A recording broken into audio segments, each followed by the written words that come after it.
Before I let you go, I do want to just pivot a little bit back to the rest of the world, because we've seen China now brokering a deal between Saudi Arabia and Iran. Obviously, still ongoing concern, if that's the right way to put it, about what Putin is doing, and the question of U.S. engagement. I mean, politically, but also on the trade front. What are you looking at, and what would you be looking at in terms of even some of the risks we've seen play out here in the U.S.? Are they going to be playing out in other economies, given, the financial situations that they're in?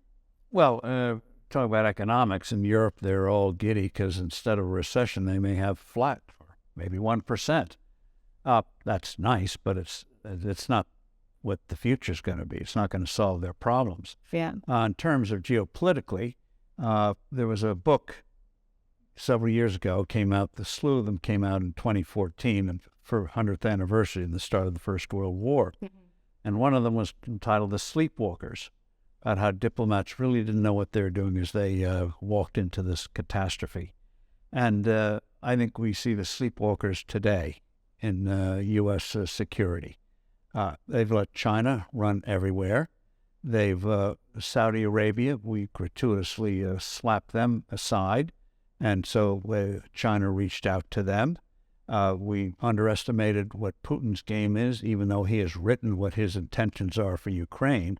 Mm-hmm. It's to obliterate them and undermine Europe on whole post-World War II security arrangements in Europe.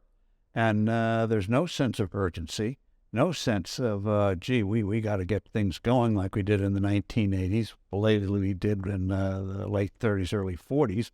One thing Franklin Roosevelt did right was realize that he's got to get the U.S. Economy industrially ready for a coming war, even though at the time no one thought the U.S. would be involved. He had the foresight to see we better be ready, as he saw in the First World War, we weren't ready, and not a good thing. So anyway, in terms of today, people talk about it, but they don't realize how ugly this situation is getting and what it's going to take to do it. And it's not just more armaments, not just more research, R&D, and that kind of thing. When you have, as we saw in the 80s, a buoyant economy, Silicon Valley was not the Pentagon, but people could see in terms of cutting-edge technology, the U.S. was where it was at. And the Soviet Union realized, oh, my God, we've got all this rusty, old industrial stuff. They are hopelessly behind.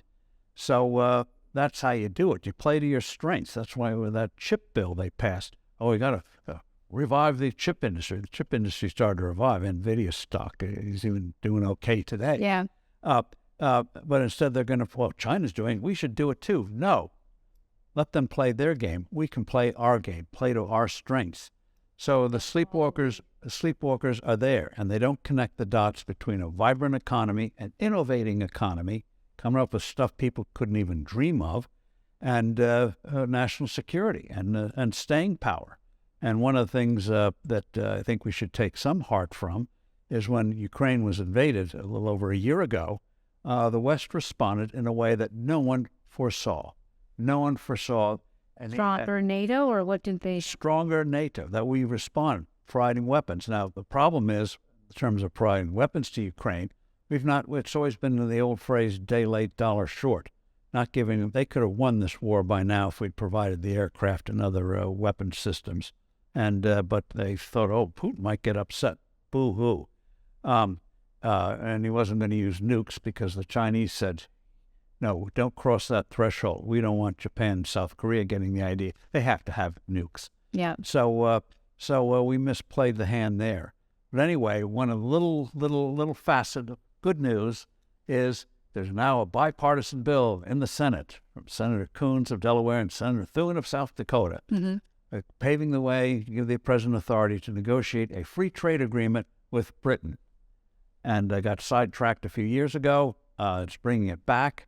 That's what we need to do. If we conclude a free trade agreement with Britain, that tells the rest of the world we're not going to go binging on protectionism, set a model for others, be good for our economies, be good for our defense industries as they meld together.